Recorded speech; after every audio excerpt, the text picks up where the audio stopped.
fungsi linear. Fungsi linear adalah fungsi yang sangat sering digunakan oleh para ahli ekonomi dan bisnis dalam menganalisis dan memecahkan masalah-masalah ekonomi.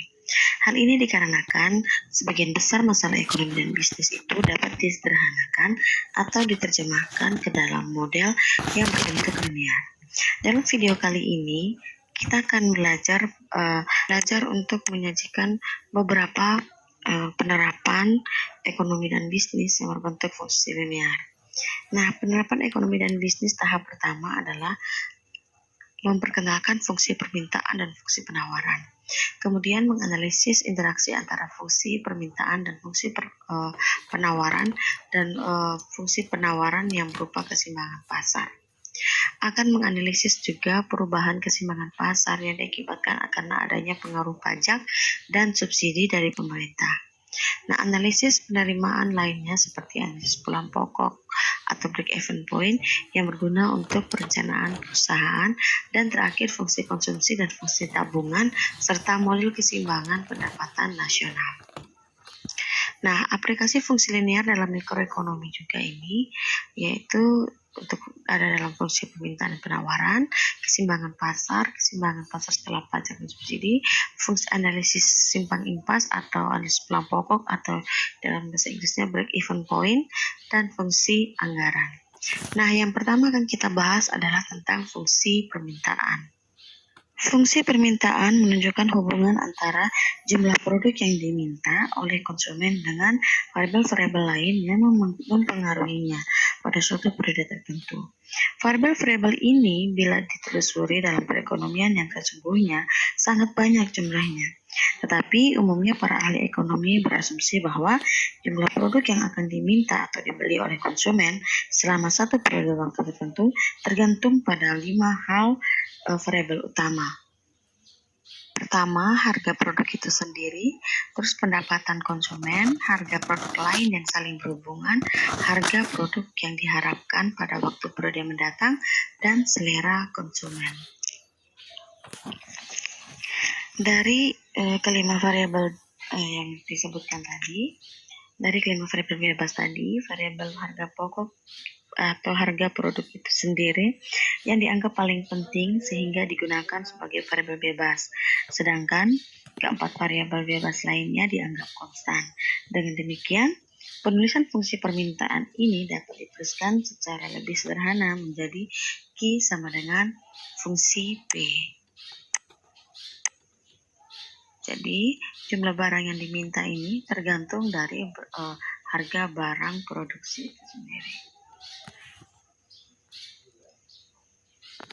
Jika ditransformasikan ke dalam bentuk persamaan linear, maka bentuk umumnya adalah Q sama dengan min AP tambah G, atau Q sama dengan B kurang AP, di mana Q adalah jumlah kuantitas yang diminta dan P ini adalah harga barang, A ini adalah koefisien fungsi permintaan, sedangkan B adalah konstanta.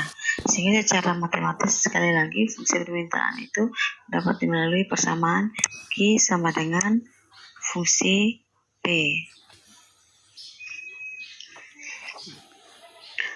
Fungsi permintaan juga memiliki 3 kemiringan, yaitu kemiringan permintaan negatif, kemiringan permintaan sama dengan 0, dan kemiringan permintaan tidak tentu.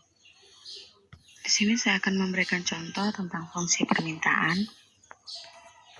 Seorang konsumen akan membeli 50 unit barang. Bila harganya Rp15 per unit, akan tetapi bila harga per unitnya Rp10, ia akan bersedia membeli sebanyak 75 unit. Berdasarkan info di atas, carilah fungsi permintaan dari barang tersebut. Jadi sekarang kita akan mencoba untuk membuat fungsi permintaan. Seperti yang kita ketahui, seorang konsumen akan membeli 50 unit barang. Unit barang berarti ini melambangkan jumlah kuantitas yang diminta, yaitu Q1. Berarti Q1 sama dengan 50. Bila harganya Rp15 per unit. Jadi kalau Q1-nya 50 unit, maka harga atau P-nya sama dengan Rp15. Akan tetapi bila harga per unitnya rupiah, berarti jika kalau P2-nya rupiah, maka jumlah barang yang akan diminta sebanyak 75 unit. Nah, berdasarkan info di atas, kita akan mencoba untuk membuat fungsi permintaannya. Nah, yang ditanyakan adalah fungsi permintaannya. Maka langkah yang harus kita lakukan adalah kita akan menggunakan persamaan yang sudah pernah kita cari kemarin pada video sebelumnya. Kita akan menggunakan persamaan garis yang melalui 2 titik, yaitu dengan persamaan Y kurang Y1 dibagi X kurang X1 sama dengan Y2 kurang Y1 dibagi X2 kurang X1. Tapi karena kita sekarang sudah membahas harga dan kuantitas, bukan lagi Y dan X, maka kita akan menggantikan persamaan Y dengan P dan persamaan X dengan Q, atau Y itu kita umpamakan harga dan X itu kita umpamakan kuantitas. Maka persamaannya akan menjadi P kurang P1 dibagi Q kurang Q1 sama dengan P2 kurang P1 dibagi Q2 kurang Q1. Sehingga bisa kita infokan P kurang P1 adalah 15 dan Q kurang Q1 adalah 50 sama dengan P2 kurang P1 yaitu 75 kurang 10 kurang 15 dibagi dengan Q2 kurang Q1 yaitu 75 kurang 50. Hasilnya adalah P kurang 15 sama dengan 10 kurang 15 dibagi 75 kurang 50 dikali silang dengan Q kurang 50. Kenapa? Karena kita P2 kurang P1 dan dibagi Q2 kurang Q1 itu merupakan kemiringan. Kemudian hasilnya kita dapatkan 10 kurang 15 min 5 dibagi dengan 75 kurang 50 pun 25, dapatnya min 0,2. Dikalikan dengan Q kurang 15 ini. Jadi dapatnya min 0,2 kali Q dapat min 0,2 Q tambah min 0,2 dikali min 50. Kenapa di sini berubah jadi tambah? Karena min dikalikan min hasilnya adalah positif. Kemudian P sama dengan min 0,2 Q tambah 10. Kenapa di sini menjadi tambah 15? Sedangkan di sini tadi min 15 karena kita pindah ruas. Jadi persamaan ini terdiri dari sisi sebelah kiri dan sisi sebelah kanan. Pindah sisi sebelah kiri saat dia minus, pindah sebelah kanan maka akan berubah lambangnya menjadi positif. Maka persamaan yang kita peroleh adalah P sama dengan min 0,2 Q tambah 25. Kemudian untuk menggambarkan kurvanya, maka kita perlu mencari titik potong, yaitu titik potong saat Q sama dengan 0 dan titik potong saat P sama dengan 0. Jika Q sama dengan 0, maka P sama dengan 25. Itu dapat dari persamaannya P sama dengan min 0,2 Q tambah 25. Jika Q-nya 0, maka min 0,2 dikalikan dengan 0, hasilnya 0, dan ditambahkan dengan 25. Maka nilai P sama dengan 0, titik potongnya ada jika Q sama dengan 0 adalah 0,25. Jika titik potongnya pada P sama dengan 0, maka persamaannya menjadi 0 sama dengan min 0,2 Q tambah 25. Nah, ini 0,2 Q kita pindah ruas ke sisi sebelah kiri, jadinya positif. 0,2 Q sama dengan 25. Maka Q sama dengan 25 dibagi 0,2 dapatnya 125. Sehingga titik potong pada saat P sama dengan 0 adalah 125,0. Maka tinggal kita gambarkan kurvanya. Jika 0,25 maka titik koordinatnya 0, P-nya 25 berarti di sini. Dan 125 untuk Q-nya itu di sini dengan titik koordinatnya 0, maka titiknya di sini, kemudian diambil garis lurus dari kanan atas ke kanan bawah, kiri atas kanan bawah. Ini akan menjadi kurva kemiringan negatif. Contoh berikutnya, bila diketahui fungsi permintaannya adalah Q sama dengan 50 kurang 10P. Maka kita akan mencoba untuk menentukan berapa Q-nya bila P sama dengan 2, terus berapa P-nya bila Q-nya sama dengan 10, terus yang ketiga, jika barangnya adalah barang bebas, maka berapa jumlah barang yang diperlukan oleh konsumen, yaitu Q berarti. Nah, kemudian yang D, kita akan mencoba untuk menggambarkan kurvanya. Nah, bila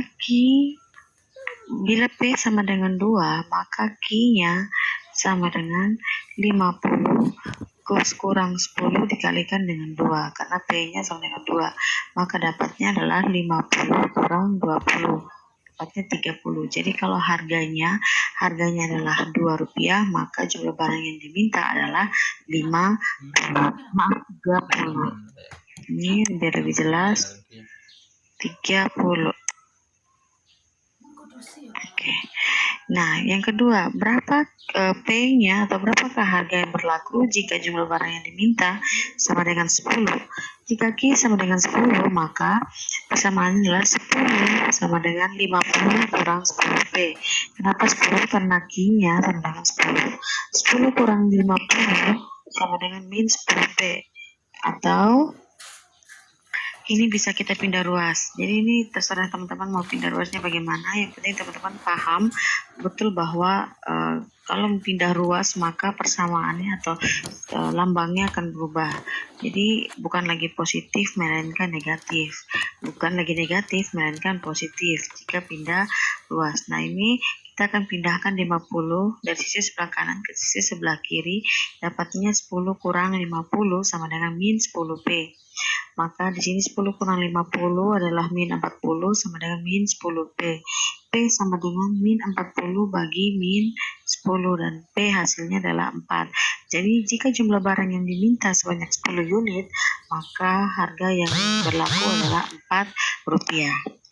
Nah, kalau barang tersebut adalah barang bebas, tidak usah membayar berapa jumlah barang yang diperlukan oleh konsumen. Nah, kalau tidak usah membayar, berarti harganya adalah 0.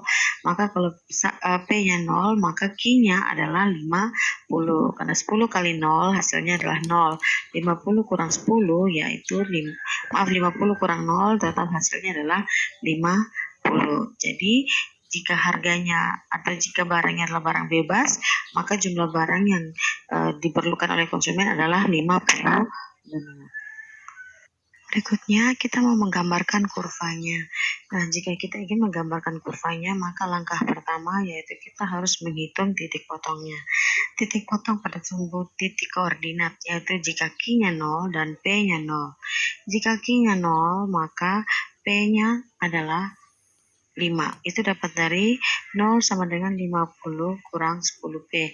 Kalau bertanya kenapa tiba-tiba 0 di sini? Karena diketahui Q-nya sama dengan 0. Kan persamaannya adalah Q sama dengan 50 kurang 10P. Maka di sini kita pindah ruas, yang minus 10P pindah ke sisi sebelah kiri, dapatnya 10P sama dengan 50 dan P sama dengan 5, yaitu 50 bagi 10. Jadi titik potong jika Q sama dengan 0, maka 0,5. Nah, jika P-nya yang 0, maka Q sama dengan 50 kurang 10 kali 0. Hasilnya adalah 50. Jadi titik potongnya adalah 50,0. Berikutnya adalah tinggal menggambarkan pada kurva. Jika titiknya 0, jika titik koordinatnya 0 dan P-nya adalah koordinat Q-nya 0 dan P-nya 5, maka titik potongnya ada di sisi sebelah sini. Kemudian jika P-nya yang 0, jika P-nya sama dengan 0, maka Q-nya sama dengan 50. Jadi jika P-nya 0 di titik koordinat 0, maka Q-nya ada di titik potong sini, 50,0. Kemudian ditarik garis lurus dari atas ke kanan bawah. Maka ini diperoleh titik potong untuk kurva untuk persamaan Q sama dengan 50 kurang 10P. Berikutnya yang akan kita bahas adalah fungsi penawaran. Fungsi penawaran menunjukkan hubungan antara jumlah produk yang ditawarkan oleh produsen untuk dijual dengan variabel-variabel lain yang mempengaruhinya pada suatu periode tertentu. Nah, menurut ahli ekonomi, ada 5 variabel-variabel lain yang sangat mempengaruhi jumlah yang ditawarkan oleh produsen, yaitu harga produk tersebut, tingkat teknologi yang tersedia, harga dari faktor-faktor produksi atau input yang digunakan, dan keempat, harga produk lain yang berhubungan dalam produksi, dan yang kelima adalah harapan para produsen terhadap harga produk tersebut di masa depan.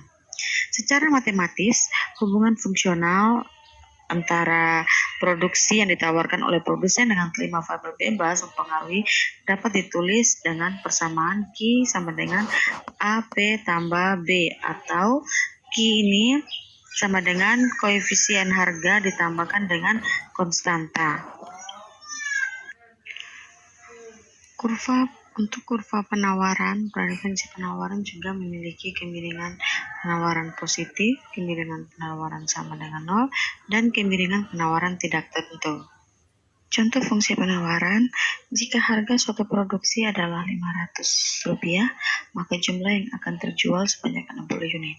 Jika harga meningkat menjadi Rp700, maka jumlah barang yang terjual sebanyak 100 unit. Tentukanlah fungsi penawarannya dan gambarkanlah dalam suatu diagram. Nah, di sini kita akan melakukan hal yang sama seperti fungsi permintaan tadi. Nah, kita akan memasukkannya ke dalam persamaan P kurang P1 dibagi Q kurang Q1 sama dengan P2 kurang P1 dibagi Q2 kurang Q1. Seperti yang kita ketahui, P1-nya adalah 500 dan Q1-nya adalah 60. Jadi P sampai kurang P1 berarti P kurang 500 dibagi Q kurang 60 sama dengan 700 kurang 500 dibagi 100 kurang 60. P kurang 500 sama dengan 700 kurang 500 dibagi 100 kurang 60. Hasilnya adalah 5 dikalikan dengan Q kurang 60. Maka P sama dengan 5Q kurang 300 tambah 500 karena pindah ruas dari sisi sebelah kiri pindah sisi sebelah kanan. Maka dapat persamaannya adalah P sama dengan 5Q tambah 200. Nah, untuk menggambarkan kurvanya, kita akan menentukan titik potong. Dari persamaan P sama dengan 5Q tambah 200. Jika Q-nya 0, maka P-nya adalah 200. Maka titik potong saat Q-nya 0, maka titik potongnya adalah 0,200. Nah, jika P-nya sama dengan 0, maka Q-nya adalah min 40. Jadi 0 sama dengan 5Q tambah 200. Pindah ruas 5Q ke sisi sebelah kiri, jadinya min 5Q sama dengan 200. Q sama dengan 200 bagi min 5 sama dengan min 40. Jadi titik potong pada saat P sama dengan 0 yaitu min 40,0. Ini min 40,0 ada di titik sini. Sedangkan min 0,200 ada di titik ini. Titik potongnya ada di sini. Nah, seperti yang kita ketahui, di sini koordinatnya yaitu Q-nya itu minus dan P-nya itu positif. Maka di sini digambarkan garis putus-putus. Nah, sekarang kita akan mencoba menggambarkan titik lainnya yang akan dilalui oleh kurva penawaran ini. Diasumsikan jika P-nya adalah 500, maka berapa besar Q-nya? Q-nya adalah 60, yaitu P 500 sama dengan 5Q tambah 200. Pindah ruas 5Q ke sisi sebelah kiri menjadi min 5Q sama dengan 200 kurang 500. Maka Q dapatnya min 300 dibagi dengan min 300 bagi dengan min 5. Maka dapatnya adalah positif 60. Jadi ada titik potong lain yang akan melalui kurva penawaran yaitu 60,500. Untuk kurva penawaran P sama dengan 5Q tambah 200. Contoh berikutnya, penawaran kemeja merek Lerny dalam keadaan sebagai berikut. Bila harganya 2.000 per unit, produsen mau menawarkan barangnya sebanyak 2.500 unit kemeja. Tetapi bila harga naik menjadi 2.500 per unit, maka produsen mau menawarkan kemejanya sebanyak 5.000 unit. Nah, yang diminta adalah tentukan fungsi supply dari kimeja tersebut dan gambarkan grafiknya. Hal yang sama yang akan kita lakukan yaitu kita akan menginputkan ke dalam persamaan P kurang P1 dibagi Q kurang Q1 sama dengan P2 kurang P1 dibagi Q2 kurang Q1. Maka yang kita peroleh adalah persamaan P sama dengan 0,2 Q tambah 1500. Itu didapatkan dari P kurang 2000 dibagi Q kurang 2500 sama dengan 500 per 2500. P kurang 2000 sama dengan 500 dibagi 2500 dikali dengan Q kurang 2500, sehingga hasil yang kita peroleh adalah P sama dengan 0,2 Q tambah 1500. Berikutnya adalah menggambarkan. Nah, kalau mau menggambarkan, hal yang sama yang kita lakukan yaitu dengan menentukan titik potong. Nah, titik potong pertama kita akan cari dengan titik potong jika Q sama dengan 0. Maka P-nya adalah 1500, sehingga titik potong pada saat Q sama dengan 0 adalah 0,1500. Jika P sama dengan 0, maka 0 sama dengan 0,2 Q tambah 1500, maka ini pindah ruas dari sisi kanan ke sisi sebelah kiri, min 0,2 Q sama dengan 0 tambah 1500, sehingga Q sama dengan 1500 dibagi min 0,2 sama dengan min 7500. Dari titik potong yang melalui jika P sama 0, maka titik potongnya adalah min 7500, 0. Sehingga hasil yang kita gambarkan adalah berada pada kuadran di mana Q-nya minus dan P-nya positif. Dan ini kita akan mencari titik potong lainnya lagi yang akan dilalui oleh kurva penawaran P sama dengan 0,2 Q tambah 1500. Yaitu dengan mengasumsikan apa yang akan terjadi pada titik potong berapa jika diketahui P sama dengan 300. Nah, jika P sama dengan 3000, maka 3000 sama dengan 0,2 Q tambah 1500, ya kemudian pindah ruas yang 0,2 Q dipindahkan ke sisi sebelah kiri menjadi min 0,2 Q sama dengan 3000 yang positif dipindahkan ke sebelah menjadi min 3000 tambah 1500, sehingga dapatnya Q sama dengan min 1500 dibagi min 0,2 sama dengan 7500, sehingga titik potong yang kita asumsikan jika P-nya 3000, titik potongnya adalah 7500, sehingga titik potong yang di mana kurva penawaran berada pada kuadran Q positif dan P positif, yaitu salah satu titiknya adalah 7500, 3000. Sekian materi tentang fungsi permintaan dan fungsi penawaran. Kita akan bertemu lagi dalam video berikutnya tentang keseimbangan pasar. Oke, selamat belajar dan